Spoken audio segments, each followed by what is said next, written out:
ITEL।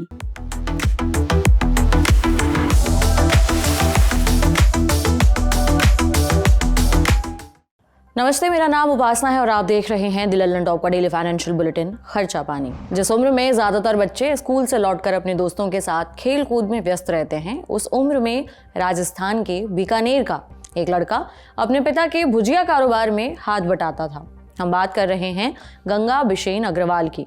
12 साल की उम्र में गंगा बिशेन अग्रवाल अपने पिता के बिजनेस में हाथ बटाने लगे थे। ये बात है साल 1919 की। गंगा बिशेन अग्रवाल को उनकी मां प्यार से हल्दीराम बुलाती थी। बाद में हल्दीराम देश और विदेश में एक प्रतिष्ठित ब्रांड बन गया। लेकिन ऐसा नहीं है कि बीकानेर में सिर्फ हल्दीराम का परिवार भुजिया का कारोबार कर रहा था। हल्दीराम के जन्म से पहले भी बीकानेर में कई हलवाई भुजिया बनाना शुरू कर चुके थे, लेकिन हल्दीराम ने भुजिया बनाने का जो फॉर्मूला चुना वो ऐसा हिट हुआ कि फिर हल्दीराम ने मुड़कर पीछे नहीं देखा। हल्दीराम ने 1937 में बीकानेर में एक छोटी सी दुकान से अपने बिजनेस की शुरुआत की। उन्होंने अपनी चाची का फॉर्मूला अपनाया। दरअसल हल्दीराम ने बेसन की जगह भुजिया बनाने के लिए एक नई तरकीब चुनी। पवित्रा कुमार ने पेंगुइन द्वारा प्रकाशित अपनी किताब भुजिया बैरेंस में जिक्र किया है कि गंगा बिशेन अग्रवाल ने बेसन की जगह भुजिया बनाने के लिए मोठ, जो एक प्रकार के दाल होती है, उसके आटे का इस्तेमाल किया। इसके बाद एक महीन जाली का इस्तेमाल करके इसे और पतला बनाया। पवित्र कुमार अपनी किताब में लिखते हैं कि उनका ये फॉर्मूला इतना हिट रहा कि बिक्री काफ़ी बढ़ गई। कुछ साल बाद वो हर हफ्ते 200 किलो भुजिया बेचने लगे। इतना ही नहीं, उन्हें भुजिया का भाव भी बढ़िया मिलने लगा।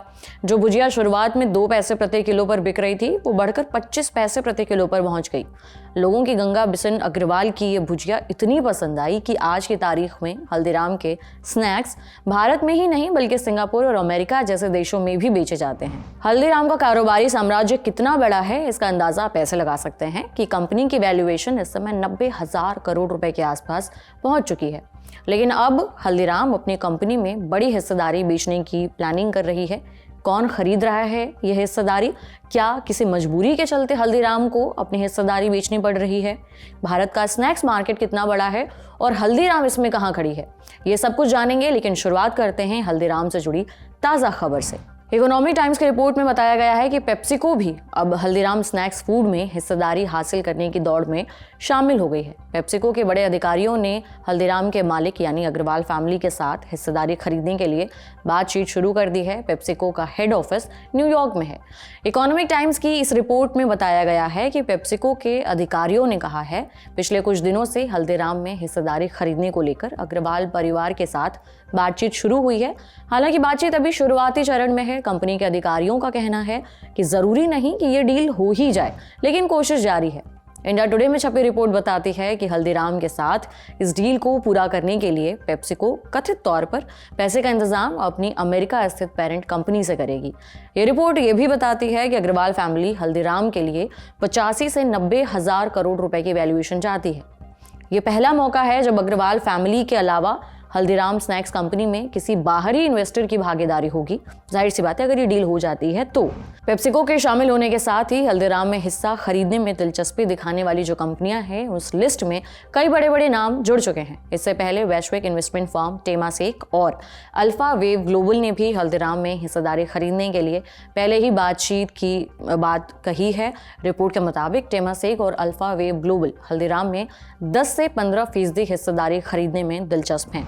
कई मीडिया रिपोर्ट्स में बताया गया है कि इन कंपनियों से पहले हल्दीराम में हिस्सेदारी की बिक्री को लेकर मॉन्डेलेज, केलॉग्स, टाटा कंज्यूमर के साथ भी चर्चा हो चुकी है, लेकिन ये चर्चाएं बिना किसी समझौते के खत्म हो गई।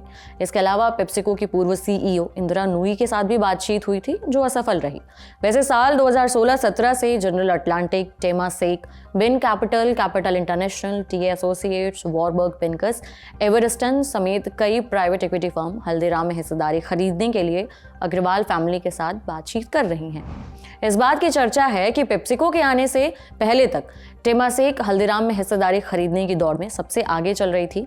रिपोर्ट के अनुसार टेमासेक को उम्मीद है कि हल्दीराम में हिस्सेदारी खरीदने के लिए कंपनी को करीबन 8 से 9,000 करोड़ रुपए के बीच रकम खर्च करनी पड़ सकती है। आगे बढ़ने से पहले अब हम हल्दीराम के बिजनेस के बारे में भी जान लेते हैं और समझेंगे कि हल्दीराम में हिस्सेदारी खरीदने से पेप्सिको को कितना फायदा हो सकता है।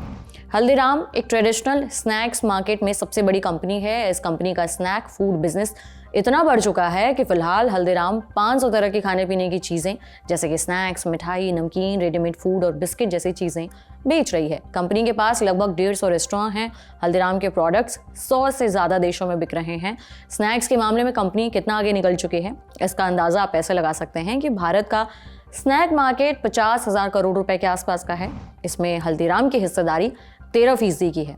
कंपनी ने वित्त वर्ष 2023-24 में करीबन 12,800 करोड़ रुपए का रेवेन्यू हासिल किया है।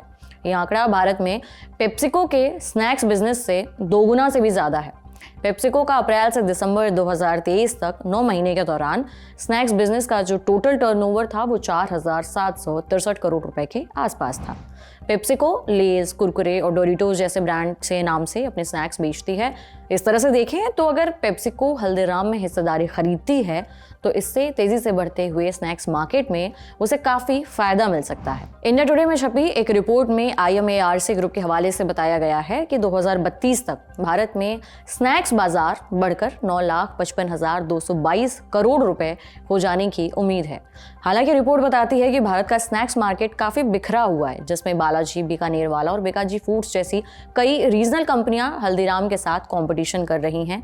ये लोकल ब्रांड्स अक्सर कम कीमत पर बेहतर रिटेल मार्जिन की पेशकश करते हैं, जो पेप्सिको जैसी बड़ी कंपनियों को चुनौती देते हैं।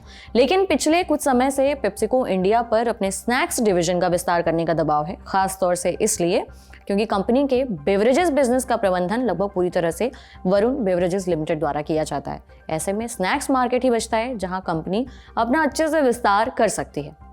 अब सवाल यह है कि हल्दीराम को अपनी हिस्सेदारी बेचने की जरूरत पड़ क्यों रही है। पहले इस बात की काफ़ी चर्चा हुई थी कि हल्दीराम अपना 51% से ज़्यादा हिस्सेदारी बेचने पर प्लानिंग कर रही है, उसके बारे में सोच रही है, यानी कंपनी अपना कंट्रोल किसी और को दे देगी।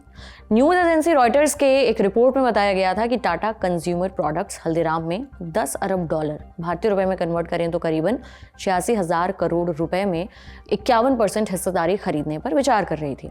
हालांकि बाद में टाटा ग्रुप ने एक्सचेंज फाइलिंग में इस तरह की खबरों का खंडन किया, मतलब उसने कहा कि ऐसी कोई बातचीत नहीं चल रही है।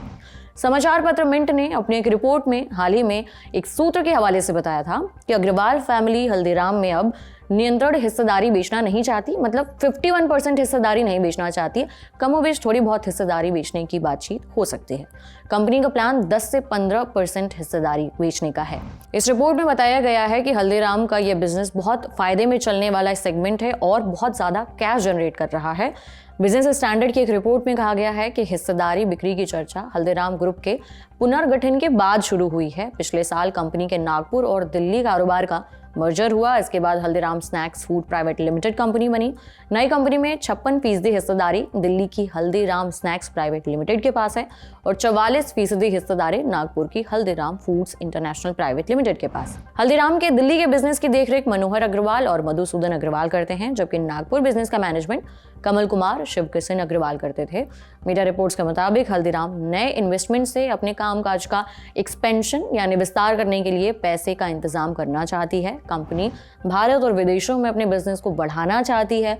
पिछले साल नवंबर में कोलकाता स्थित हल्दीराम भुजियावाला ने अपनी कुछ हिस्सेदारी भारत वैल्यू फंड को बेचकर 235 करोड़ रुपए जुटाए थे।